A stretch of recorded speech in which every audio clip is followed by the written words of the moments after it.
Hello and welcome to the Nuts and Bolts podcast. I'm your host, Noah Sharfman. I'm joined once again by the man who decided that intro music was unnecessary for the second week, Bear Davis. Coach, what happened?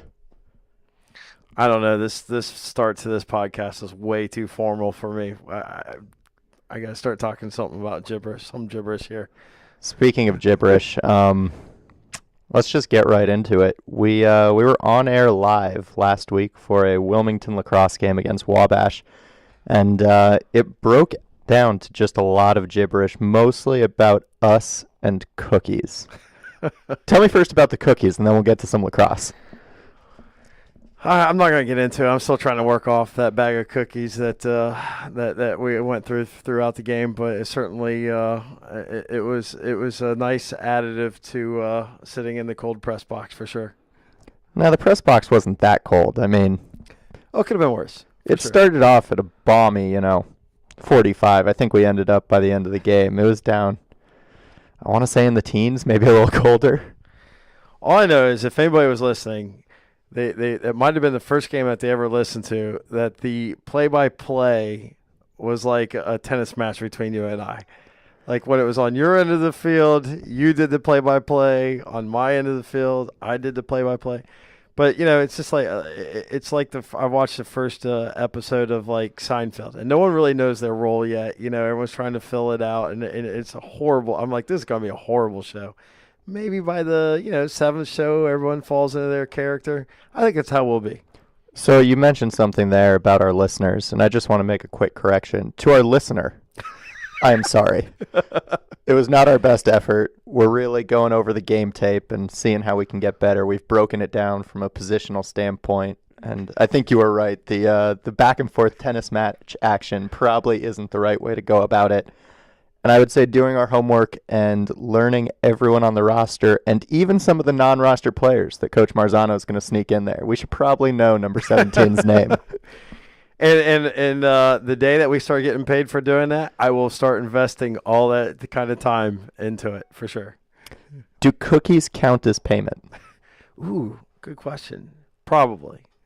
All right, so for everyone out there listening, all six of you guys, Mikey B, what's up? I just got to say that they were chocolate chip cookies, and sometimes they would stick together. So you'd get two flat surfaces coming together to kind of make bonus round for sure. A chocolate chip cookie ball. In my book, that's one cookie, right?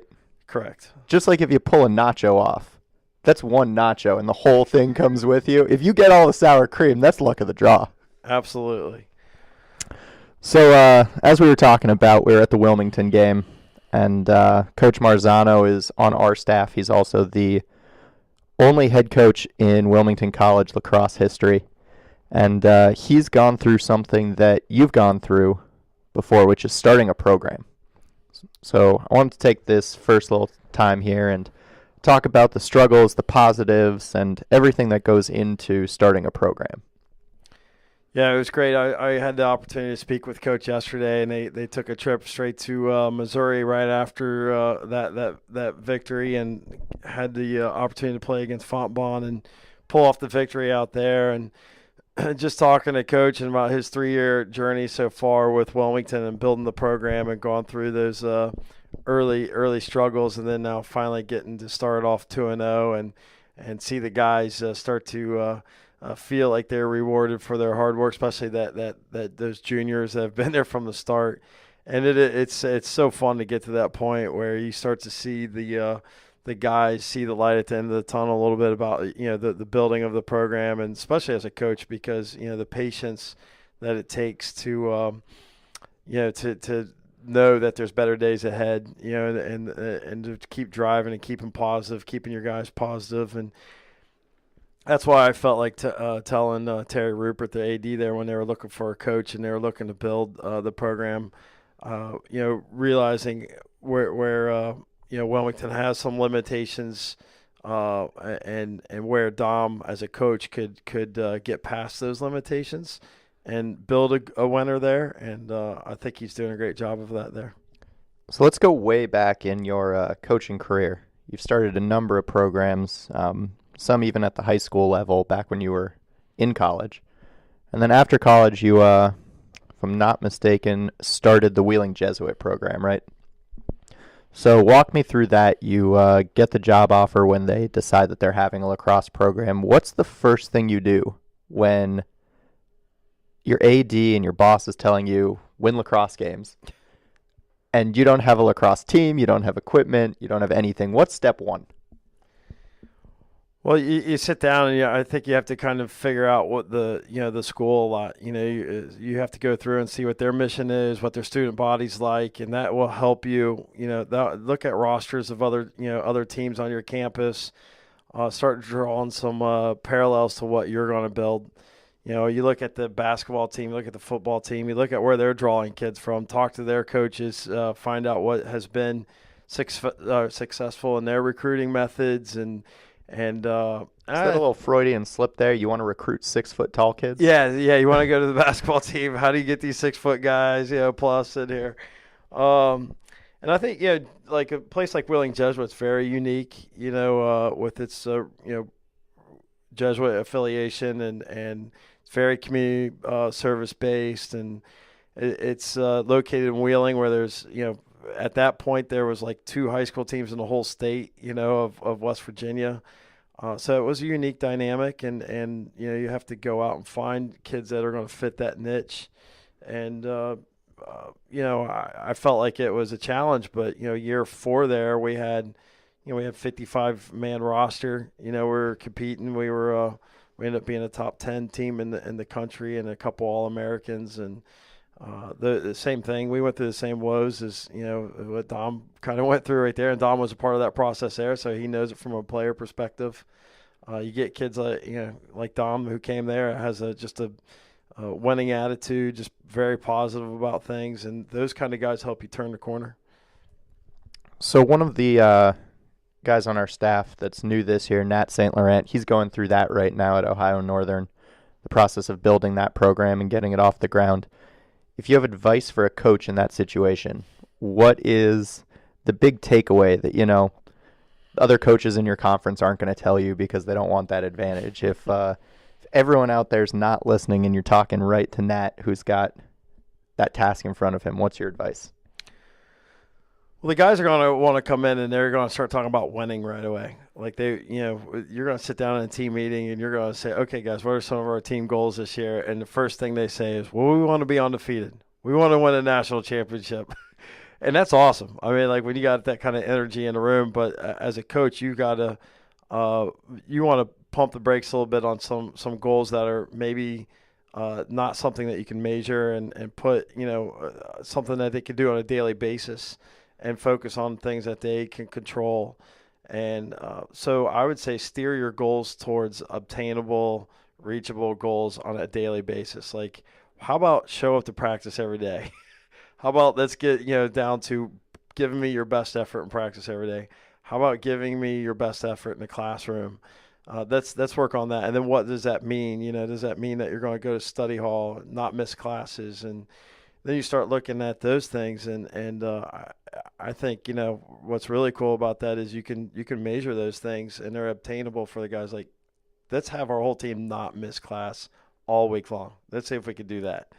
And then once they do that and they start seeing the reward of the good grades and the high GPAs, and not worrying about guys being ineligible and all that kind of stuff, you start to create a culture, and it's a winning culture. I mean, the wins will come. And that's what you tell the guys. It's like all this kind of stuff the byproduct will be us winning and being good. So those are some of the struggles of starting a program from square one. You've been through it at Wheeling. You did it at Robert Morris. What are the positives? Oh, the positives, just the young energy. I mean, the guys are excited. They get to wear the gear for the first time. They're mold. They're building the mold for what you're going to be. And I think just constantly reminding them of that, and that young energy is you're only going to get that once. You're only going to get all freshmen stepping out on the field for the first time. And as a coach, sometimes you just got to embrace that. You got to make sure that they're having fun. Like they understand that it's a game, and that there's not a lot of pressure on them. Like they're the team that the other team has to worry about.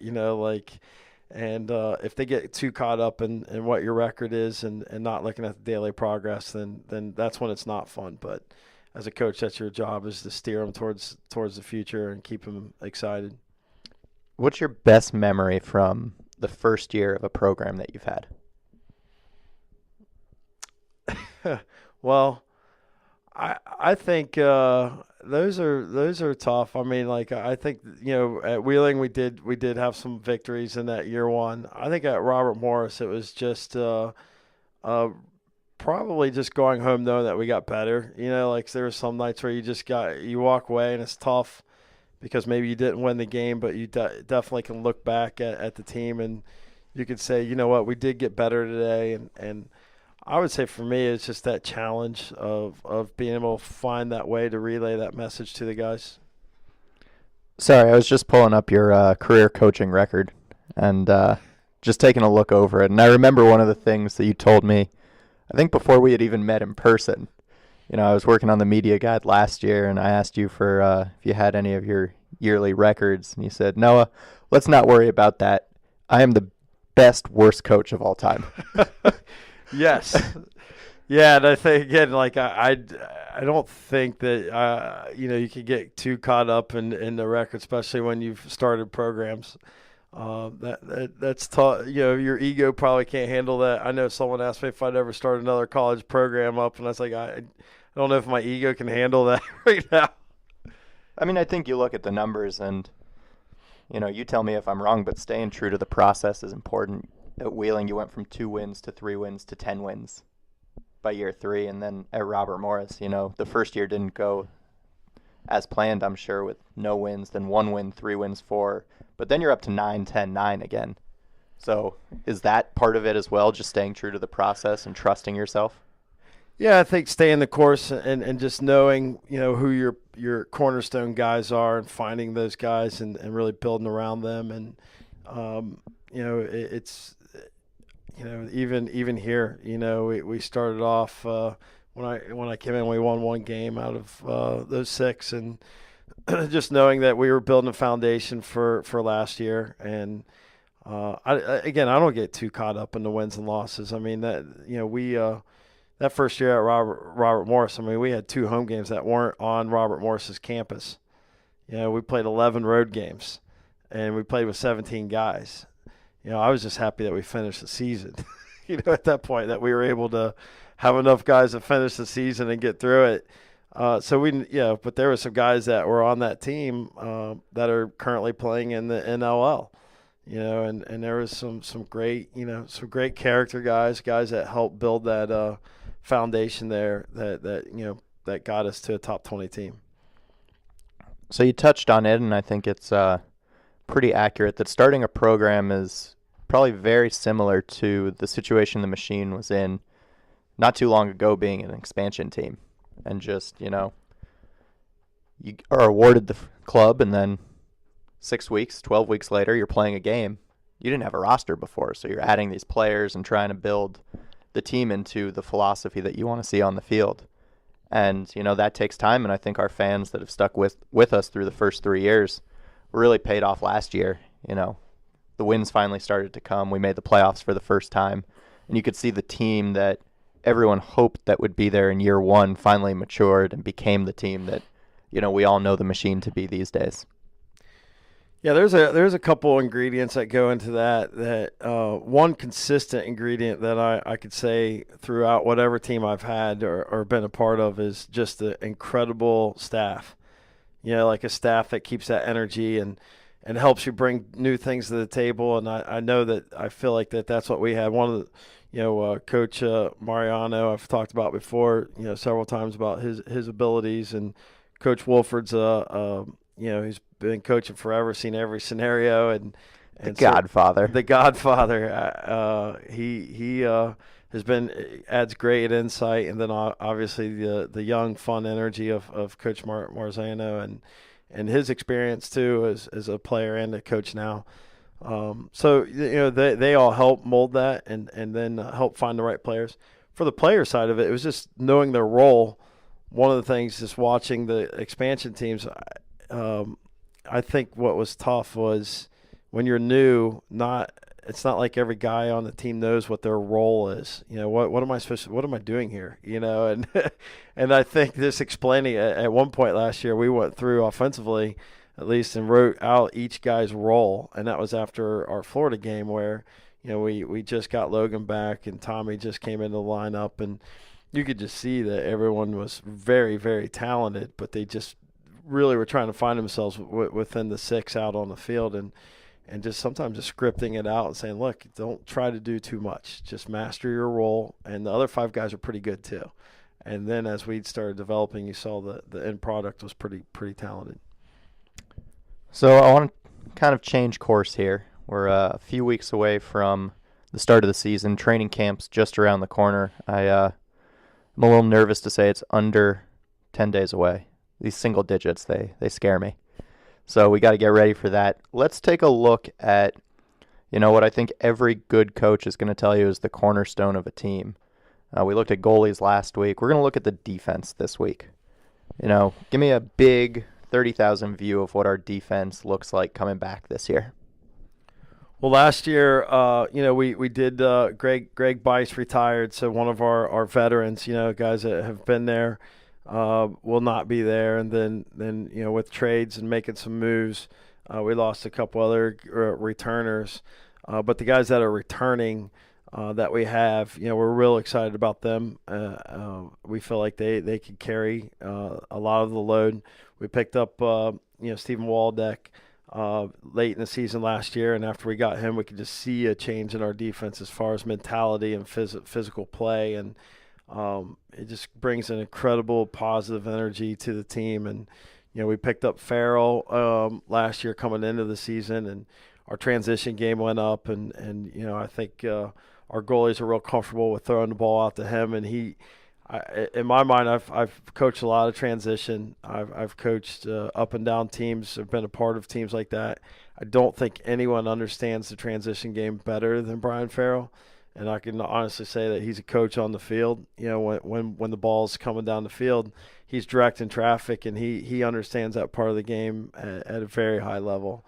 So that's helped our scoring quite a bit. Then also the D-Midi wise, I mean, to watch someone like Dominique Alexander grow from a rookie to where he was at the end of last year is absolutely amazing. I mean, watching him go from a bright-eyed, bushy-tailed, scared at times on the field to decleating, a Casey Powell, and decleating, probably every top player he went across was just an awesome experience as a coach. It was very fun to watch him develop into that player. And then, I'd be crazy not to mention Dana Wilbur, who is this silent killer. You don't hear him talk or say a whole lot, but he's an eraser. I mean, he's taken players and made them disappear in games at times, and he does it very quietly. So I think that speaks a lot to Dana that, of all the guys coming back, you mentioned him last, and he was actually our defensive player of the year. That's kind of the way he gets it done, is you don't necessarily recognize him on the field, but every time you look at a play being made, he's right in the middle of it. And, one of the other things you said was about Dominique, and Coach, it's been nice knowing you. I hope Neek's not listening to this podcast because you just called him scared. And if I know Neek, I'm not sure you're making it out of this one. Yeah. Well, he knows I like jabbing him a little bit, but there's no doubt he'll be the first to tell you that first year there was times where he didn't know if he was going blind or backpedaling or what it might be, but certainly came out to training camp in year two and was like night and day from where he came in his first rookie games there, and it was refreshing to see him embrace his role and just become a beast out there for us. And we're excited. Right? I think we have some of the best D-middies. We got a healthy Marshall Burkhart back, and Groot's. Groot walked out with a ton of dirty ground balls last year for us, and just tough as nails. And we like that unit. Our short sticks D-middies are great. And then, of course, the guys we picked up we're real excited about. Brian Karolinus is, one of the best in the game. He's an all-star, and I think he'll prove that on our roster as well.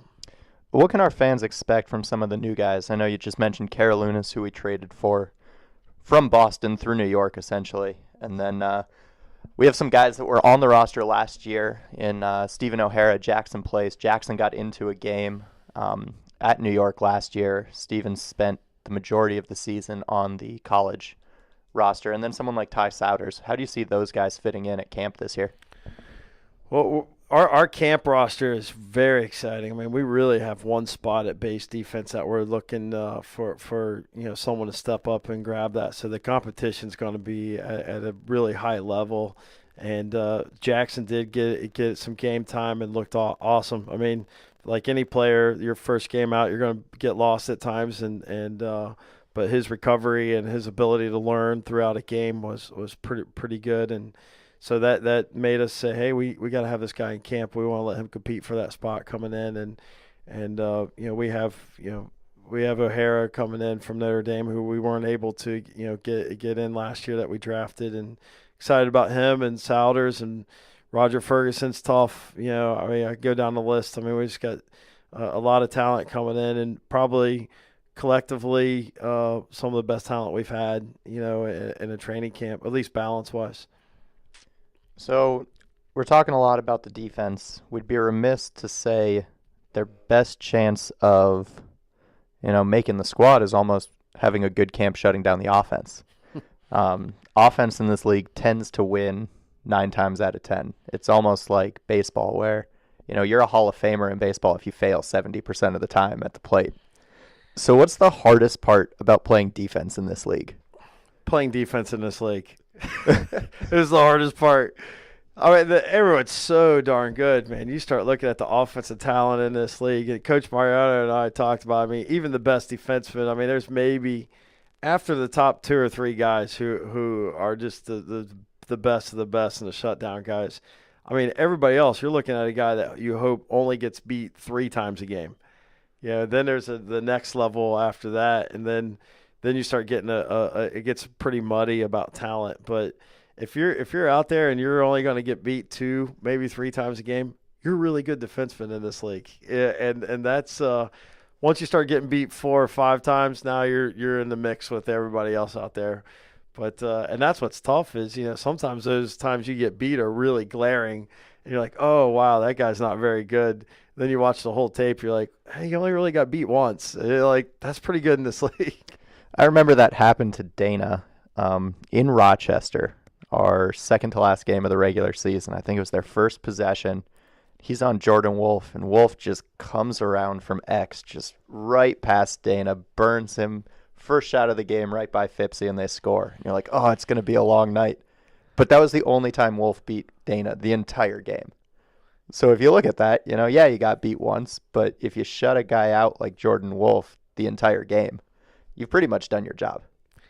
Yeah, and a guy like Dana is a guy who takes those kind of reps, and then next thing you know, he he has the ability to make the adjustments in his game. Each game I think he had sometimes an unfortunate task, or for him probably fortunate. He likes the task of covering everyone's top guy, and the top guy is sometimes going to get one on you, whether it's an off-ball situation. I know he's covered Jordan Wolf, he's covered Casey Powell, he's covering everyone's best guy, and like I said, we walk out and we watch the film, like, yeah, maybe you get him once, but it's very difficult to get Dana Wilbur twice. Yeah, and he even was able to chip in on offense. He had the highest shooting percentage on our team last year. He had 1 shot and ripped a 2-point goal against Boston. So when he does take his offensive hacks, he even, is able to learn from some of our guys and sneak one past the goalie there.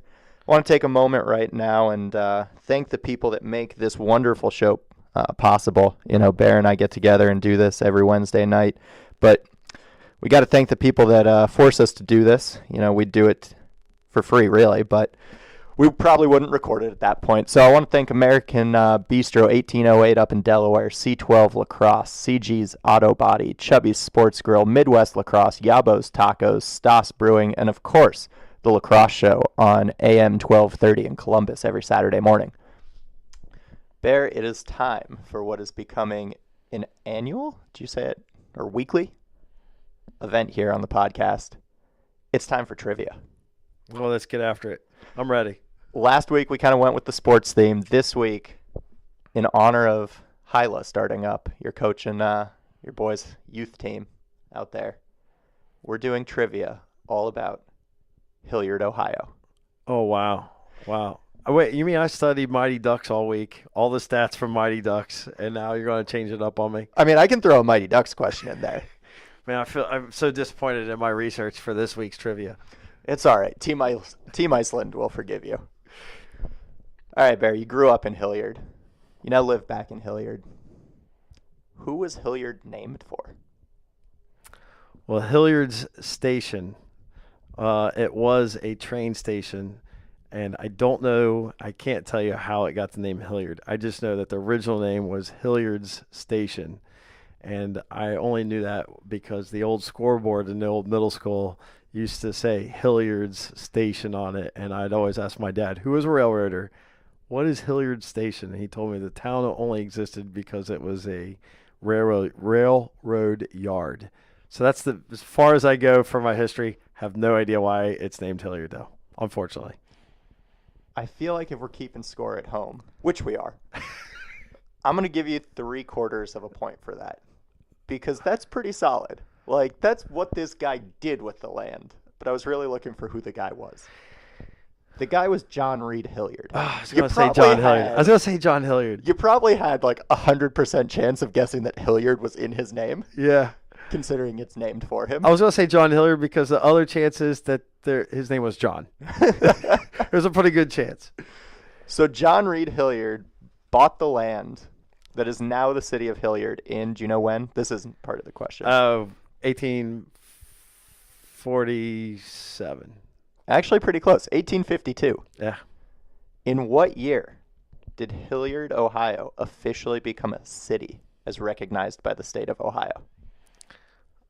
Come on, man. 1920. Not as close. That's going to be no points. You know what? I sometimes you just got to say it with confidence. That was my whole plan on that one. I'm not sure you were so confident when you put a question mark at the end of 20. 1920? Okay. 1847. 1847? We just went over he bought the land in 1852. How could it have been a city? Because he made it a city and then he purchased the land. I don't know. Ooh, that's Maverick right there. I kind of like that. Yeah, he bought it like a boss. Unfortunately, you're wrong. It became an officially recognized city by the state of Ohio on December 12th. I'm even giving you the date. 1960.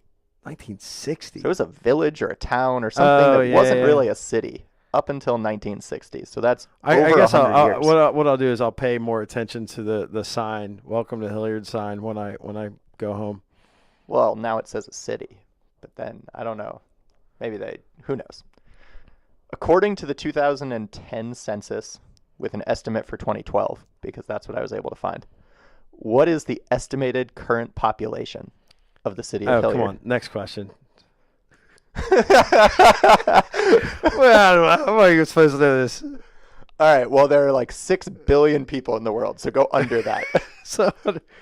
I haven't the foggiest idea. I mean, listen, since I left 20 years ago and came back, I mean, they've built 25 new neighborhoods easily in that town. They've added 2 high schools since I've graduated. I'd say, I have no idea. I'm not even guessing. All right, this really should have been multiple choice. Should have been. I'll give you multiple choice now. 20,000, 30,000, 40,000. Probably 40. 30. Always pick the middle, man. Oh, pick the C. Yeah. I went with C. I went with C. Well, you gave me 3 options. D. Oh, okay. I had a teacher tell me that. If there are 4 options, what if I would have picked all of the above? Would I got the average, which would have been 30? Wasn't a choice. Oh, okay. But I like your ingenuity. We'll give you that extra quarter point you were missing. So far through 3 questions, you have 1 total correct. You've now asked me 3 questions that only people that live, and not everyone there, in Hilliard, Ohio, will even care about in this podcast. Well, you do live in Hilliard. I hope you care about it. Oh, I do. But I'm saying for the 3 listeners out there, I'm hoping 2 of them congrats! live in Hilliard. We have 2 more listeners. All right, I'm on. I'm next. I'm All ready. right, last one. In what years did Hilliard Davidson win a state championship in football? I want to say that would have been, 2007 and 2009? I'm going to give it to you. It was 2006 and Okay. 2009. Okay. I think that's pretty solid. Yeah. I hope that by the time we record this again next year, they've won one in lacrosse. Yeah. Yeah. No, that'd be great.